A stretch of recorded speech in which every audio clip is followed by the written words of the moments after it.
रसायन विज्ञान। परमाणु संख्या 46 वाला एक तत्व आवधिक तालिका के किस ब्लॉक से संबंधित है? किस ब्लॉक से संबंधित है? Right option D block. हाफ-बाउ के इलेक्ट्रॉनिक विन्यास के अनुसार परमाणु संख्या 46 वाले तत्व का अंतिम इलेक्ट्रॉन डी उपकोष में जाता है, अर्थात जिस तत्व का अंतिम इलेक्ट्रॉन जिस उपकोष में जाता है वही उसी ब्लॉक का तत्व माना जाता है। परमाणु संख्या 46 वाले तत्व का इलेक्ट्रॉनिक विन्यास इस प्रकार है: 1s2 2s2 2p6 3s2 3p6 4s2 3d10 4p6 5s2 4d8 अतः परमाणु संख्या 46 वाला तत्व पैलेडियम डी ब्लॉक से संबंधित है।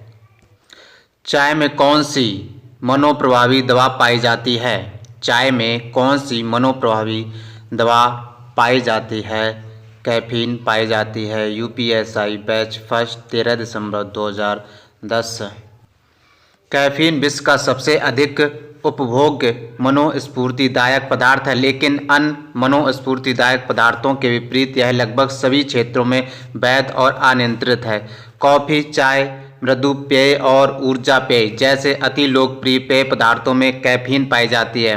कैफीन एक कड़वी सफ़ेद क्रिस्टल लाभ एक्सेथाइन एल्केलाइड शराब है जो एक मनोस्फूर्तिदायक या साइकोएक्टिव मस्तिष्क को प्रभावित करने वाली औषध है। जर्मन रसायन फ्रेडरिक फर्डिनेंड रंज ने 1819 में इसकी खोज की थी। जर्मन रसायन फ्रेडरिक फर्डिनेंड रंज ने 1819 में इसकी खोज की थी। ब्लीचिंग पाउडर बनाने के लिए निम्नलिखित में से किस गैस को शुष्क चूने से गुजारा जाता है? ब्लीचिंग पाउडर बनाने के लिए निम्नलिखित में से किस गैस को शुष्क चूने से गुजारा जाता है? राइट ऑप्शन बी हो जाएगा, क्लोरीन को गुजारा जाता है। ब्लीचिंग पाउडर बनाने के लिए क्लोरीन को बुझे हुए चूने के साथ गुजारा जाता है। ब्लीचिंग पाउडर रासायनिक रूप से कैल्शियम ऑक्सीक्लोराइड CaOCl2 होता है। इसे चूने का क्लोरेट भी कहते हैं। बुझा चूना यानी कि CaOH twice plus Cl2 chlorine bleaching powder CaOCl2 plus H2O। इसका उपयोग पीने के पानी में उपस्थित कीटाणु के शोधन के साथ ही कपड़ा उद्योग तथा पेपर उद्योग में भी किया जाता है। कपड़ा उद्योग और पेपर उद्योग पानी के शोधन में किया जाता है, सबको पता रहता है, लेकिन कपड़ा उद्योग और पेपर उद्योग में भी। निम्नलिखित में से कौन सा जिंक एक अयस्क है? राइट ऑप्शन ए हो जाएगा, स्पेलेराइट। स्पेलेराइट जिंक एक अयस्क है। जिंक के प्रमुख अयस्क स्पेलेराइट, जिंक ब्लेंड, कैलामीन आदि हैं। जिंक खनिज में धातु का पर्याप्त प्रतिशत हो तथा जिसमें शुद्ध धातु सरलता से एवं सस्ते में प्राप्त की जा सके उसे अयस्क कहते हैं। इसका उपयोग प्रयोगशाला में लोहे की जंग से बचाने के लिए, जस्तेदार लोहा बनाने में, पीतल, कांसा, जर्मन सिल्वर आदि मिश्र धातु बनाने में, चांदी व सोने के निष्कर्षण में और शुद्ध क्षेत्र में धूम्रपट बनाने में किया जाता है। कौन सा अग्निशमन अभिकारक ओजोन के लिए हानिकारक होता है? राइट ऑप्शन डी हो जाएगा, हेलोन होता है। हेलोन अक्रिय गैस है जिसे अग्निशमन यंत्र में प्रयोग किया जाता है, परंतु आजकल ये ओजोन परत को हानि पहुंचाने के कारण भी चर्चित है। हालांकि क्लोरोफ्लोरोकार्बन गैस भी ओजोन परत के लिए हानिकारक होती है, लेकिन इसे अग्निशमन यंत्र में प्रयोग नहीं किया जाता, अर्थात यह गैस अग्निशमन अभिकारक नहीं है। निष्कर्षण बोतल बनाने में इस्तेमाल होने वाला डैश पॉलीमर क्या है? राइट ऑप्शन इसका डी हो जाएगा, ज़्यादा घनत्व का पॉलीएथिलीन। अधिक घनत्व का पॉलीएथिलीन HDPE का प्रयोग निष्कर्षण बोतल बनाने में किया जाता है। ज्ञातव्य है कि पॉलीएथिलीन सबसे अधिक उपयोग किया जाने वाला प्लास्टिक है। इसका मुख्य उपयोग पैकेजिंग, प्लास्टिक के थैले, प्लास्टिक फिल्म रील, बोतल एवं अन्य पात्र बनाने में होता है। यह एक बहुलक भी है। बुलेट प्रूफ वस्त्र बनाने के लिए कौन सी सामग्री प्रयोग की जाती है? राइट ऑप्शन डी हो जाएगा स्पेक्ट्रा।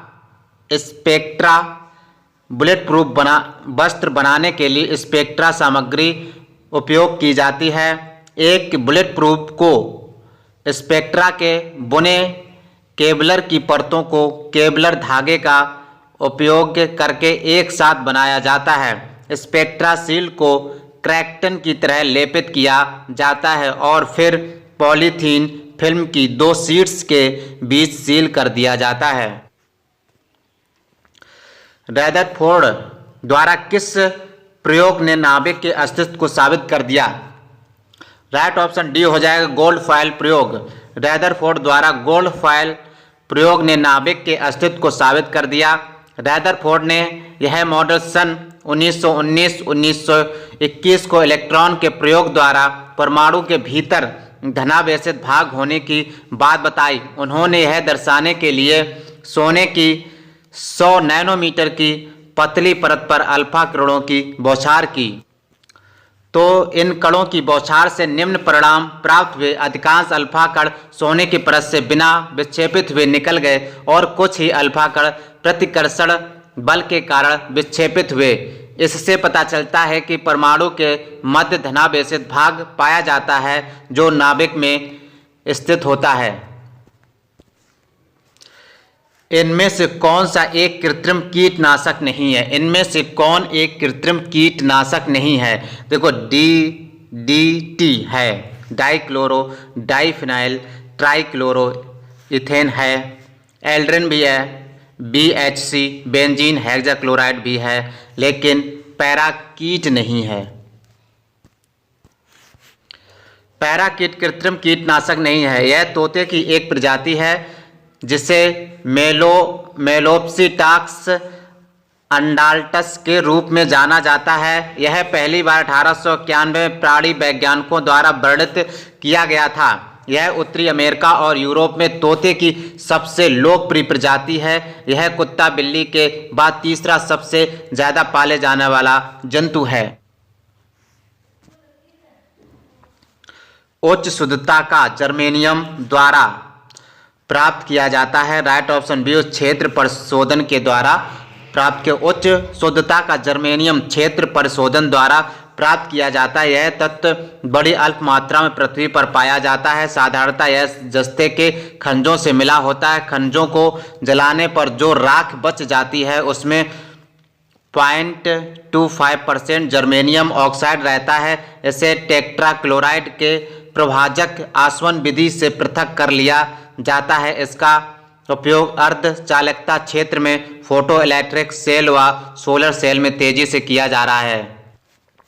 निम्नलिखित में से किस तत्व की परमाणु त्रिज्या सबसे छोटी होती है? राइट ऑप्शन इसका बी हो जाएगा क्लोरीन। UPP constable 2019। तत्वों की परमाणु त्रिज्या एक रासायनिक तत्व के परमाणु नाभिक के केंद्र से इलेक्ट्रॉन के बाहरी आवरण तक की दूरी है। प्रश्न के अनुसार सबसे छोटी परमाणु त्रिज्या क्लोरीन की है। Chlorine, bromine, sodium, calcium. CH3 COO CH2 CH3 का सूत्र है, किसका सूत्र है? राइट ऑप्शन सी हो जाएगा एथेनोएट। किसी तत्व के नाम को संक्षिप्त रूप में व्यक्त करने के लिए प्रयुक्त अक्षर या अक्षर समूह को रासायनिक संकेत कहते हैं। इसकी खोज 1811 में जर्मन वैज्ञानिक बर्जीलियम ने की थी। किसने? बर्जीलियम ने की थी। तत्व का नाम संकेत propanoic acid CH3 CH2 COOH, ethanoate CH3 COH CH3 COO CH2 CH3, butanoic acid CH3 CH2 CH2 COOH, methanoic acid HCOOH। मिश्र धातु गुलाब सोने में सोने के अलावा अन्य कौन सा धातु शामिल है? राइट ऑप्शन डी हो जाएगा तांबा। गुलाब सोना सोने और तांबे की मिश्र धातु है जिसका उपयोग आभूषण प्रसंस्करण उद्योग में किया जाता है। गुलाब सोने को लाल सोने के रूप में भी जाना जाता है। यह धातु 19वीं सदी में रूस में प्रसिद्ध था, इसलिए इसे रूसी सोने के रूप में भी जाना जाता है।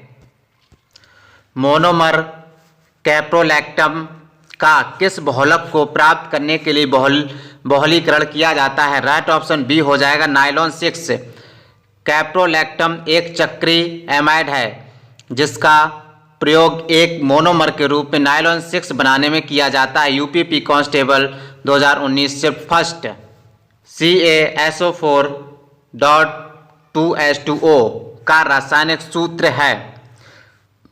राइट ऑप्शन बी हो जाएगा जिप्सम। CaSO4.2H2O जिप्सम का रासायनिक सूत्र है। जिप्सम का एक तहदार खनिज है। जिप्सम एक तहदार खनिज है जिसे सेलेनाइट भी कहते हैं। रासायनिक संरचना की दृष्टि से यह कैल्शियम का एक सल्फेट है जिसमें जल के भी 2 अणु रहते हैं। गैल्वेनाइजेशन का मतलब इस्पात को डैश डैश की पतली परत के साथ आवरण करना है। राइट ऑप्शन बी हो जाएगा जस्ता। धातुओं का संक्षारण रासायनिक प्रक्रिया है जिसके फलस्वरूप धातुओं का क्षय होता है। जंग लगने से बचाने के लिए इस्पात या लोहे के ऊपर जस्ते की परत चढ़ा दी जाती है जिससे धातुओं के सरल जंग लगना में भी कमी आती है। कार्बन 60 एक अणु है जिसमें डैश के रूप में व्यवस्थित 60 कार्बन परमाणु होते हैं। राइट ऑप्शन इसका सी हो जाएगा 12 पंचभुज और 20 षष्ठभुज। C60 एक अणु है जिसमें 60 कार्बन परमाणु होते हैं जिन्हें 12 पेंटागन और 20 हेक्सागोन के रूप में व्यवस्थित किया जाता है। इसका आकार एक फुटबॉल के गेंद के समान होता है। उत्तम गुणवत्ता वाला कोयला जिसमें 80% से 90% कार्बन होता है वह है कौन सा है? राइट ऑप्शन इसका हो जाएगा एंथ्रेसाइट है। एंथ्रासाइट कोयला सबसे उच्चतम रैंक सर्वोत्तम गुणवत्ता वाला कोयला होता है। इसमें उच्च धातु ऊर्जा सामग्री, उच्च कार्बन प्रतिशत 85% से 95% और कम नमी या वाष्पशील पदार्थ होते हैं, जबकि लिग्नाइट सबसे कम गुणवत्ता वाला कोयला माना जाता है जिसमें 25 से 35% कार्बन सामग्री की उपस्थित होती है। गैस को छोड़कर निम्नलिखित सभी संघनन बहुलक हैं। राइट ऑप्शन बी हो जाएगा पॉलीप्रोपिलीन को छोड़कर सभी संघनन बहुलक हैं।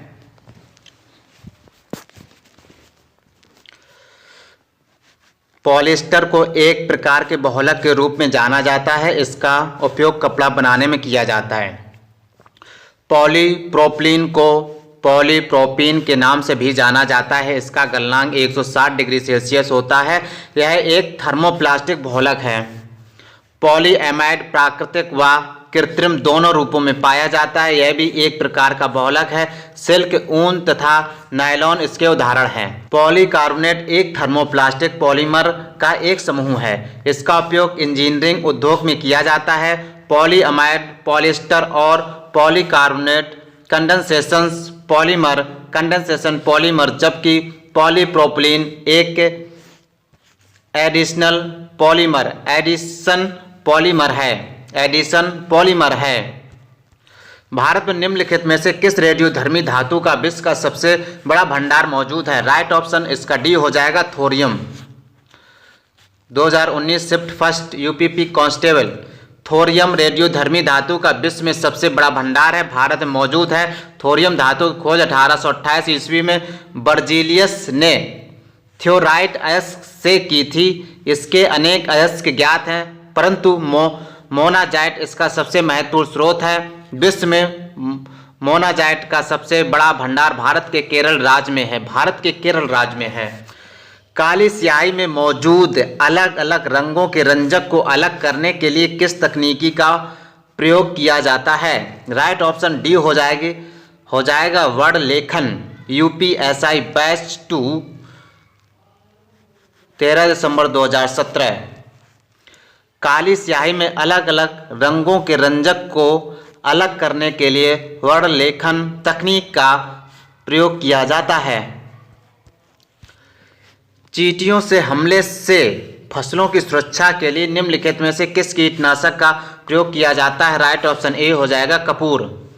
चींटियों से फसलों की सुरक्षा के लिए कपूर का उपयोग कीटनाशक के रूप में किया जाता है। इसका कारण कपूर की गंध होती है जो चींटियों को फसलों से दूर रखती है। चींटियों से फसलों की सुरक्षा में उपयोग किए जाने वाले अन्य पदार्थ केरोसिन का तेल, बेकिंग सोडा, गर्म पानी और लाल मिर्च पाउडर का घोल आदि। इनमें से किसको ईंधन सेल कहा जाता है? राइट ऑप्शन डी हो जाएगा आणविक ऑक्सीजन को ईंधन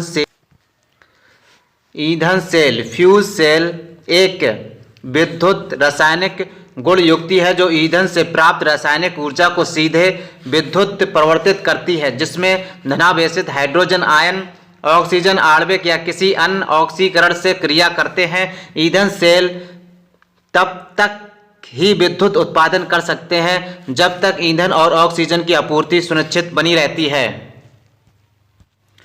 एक बार ढाले जाने के बाद गर्म करके नरम नहीं किए जा सकने वाले प्लास्टिक को क्या कहा जाता है? राइट ऑप्शन डी हो जाएगा थर्मोसेटिंग जो एक बार सेट होगी उसे। UPP constable 2018। थर्मोसेटिंग प्लास्टिक पेय पदार्थ है जो कि गर्म करने पर पहले मुलायम किंतु और अधिक गर्म करने पर कठोर हो जाते हैं। इसके पश्चात यदि उन्हें पुनः गर्म किया जाए तो ये मुलायम नहीं होते हैं। इसका प्रमुख उदाहरण है बैकेलाइट, जबकि पॉलीथीन तथा पॉलीविनाइल क्लोराइड थर्मोप्लास्टिक हैं जो हल्का सा भी गर्म करने पर मुलायम हो जाते हैं। निम्नलिखित में से कौन सा विकल्प निष्क्रिय गैस नहीं है? निष्क्रिय गैस नहीं है। राइट ऑप्शन डी हो जाएगा क्लोरीन नहीं है। क्रिप्टॉन है, ऑर्गन है, जेनॉन है। क्लोरीन एक सक्रिय गैस है जिसका परमाणु क्रमांक 17 है। शून्य वर्ग के तत्वों helium, neon, argon, krypton, xenon तथा रेडॉन को भी निष्क्रिय गैस या अक्रिय गैस कहा जाता है। इन गैसों की प्राप्ति दुर्लभ होती है जिसके कारण इन्हें दुर्लभ गैस भी कहा जाता है। रेडॉन गैस को छोड़कर शेष सभी अक्रिय गैसें वायुमंडल में पाई जाती हैं। किसे? रेडॉन गैस को छोड़कर के सभी गैसें वायुमंडल में पाई जाती। साधारण नमक है क्या है? साधारण नमक क्या है? सोडियम क्लोराइड है। साधारण नमक एक रासायनिक नाम सोडियम क्लोराइड NaCl समुद्री जल साधारण नमक की प्राप्ति का महत्वपूर्ण स्रोत है। गैस एजेंसियों द्वारा सिलेंडरों में भरकर दी जाने वाली कुकिंग गैस है। राइट ऑप्शन इसका ए हो जाएगा द्रव। सामान्यतः घरों में ईंधन के रूप में प्रयुक्त होने वाली द्रवित petroleum gas liquefied petroleum gas LPG संतृप्त एवं असंतृप्त हाइड्रोकार्बन प्रोपेन व ब्यूटेन का मिश्रण होता है जो सामान्य ताप एवं उच्च दाब पर द्रव अवस्था में सिलेंडरों में भरा जाता है। इसकी विशेष प्रकार की गंध स्वयं गैस के कारण नहीं बल्कि इसमें मिलाए गए दुर्गंध युक्त पदार्थ जैसे मरकैप्टन, मिथाइल मरकैप्टन के कारण होती है ताकि रिसाव होने पर आसानी से पहचाना जा सके। अल्फ्रेड नोबेल ने किसका आविष्कार किया? राइट ऑप्शन सी हो जाएगा डायनामाइट का। अल्फ्रेड नोबेल स्वीडन के वैज्ञानिक थे। इन्होंने 1967 में डायनामाइट की खोज की। नोबेल पुरस्कार की स्थापना इन्होंने ही की थी। में कौन बायोडीजल पौधा है? राइट ऑप्शन बी हो जाएगा रतनजोत। जेट्रोफा या रतनजोत एक बायोडीजल का पौधा है। UPP computer operator grade A 2013 में क्वेश्चन पूछा गया है।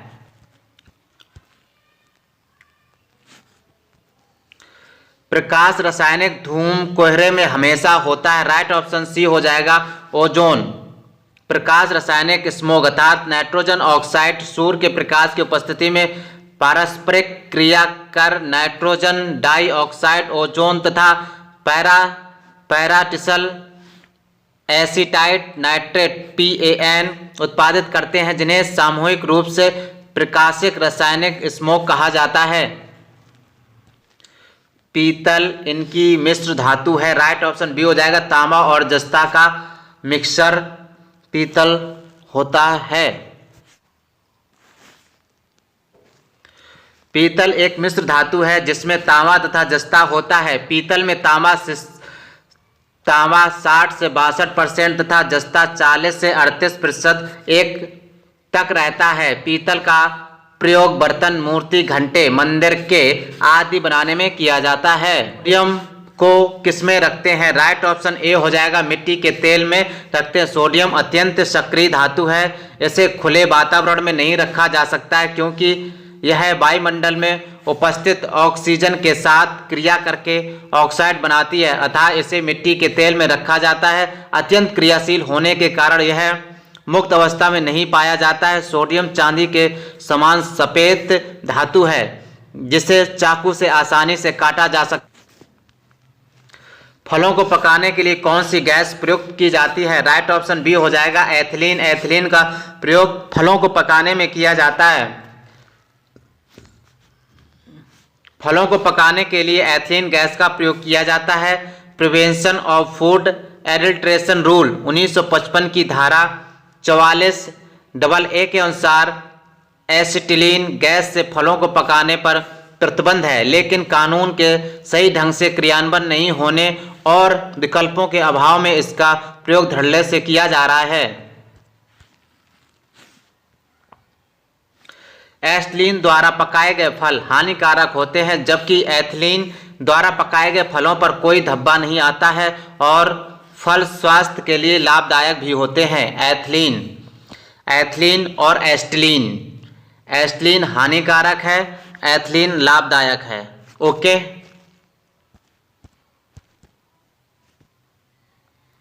सोने के साथ कौन सी धातु मिलाई जाती है? राइट ऑप्शन बी हो जाएगा, कॉपर को मिलाया जाता है। सोना Au एक कोमल, आघातवर्त, तन्य, चमकदार, पीले रंग की धातु है।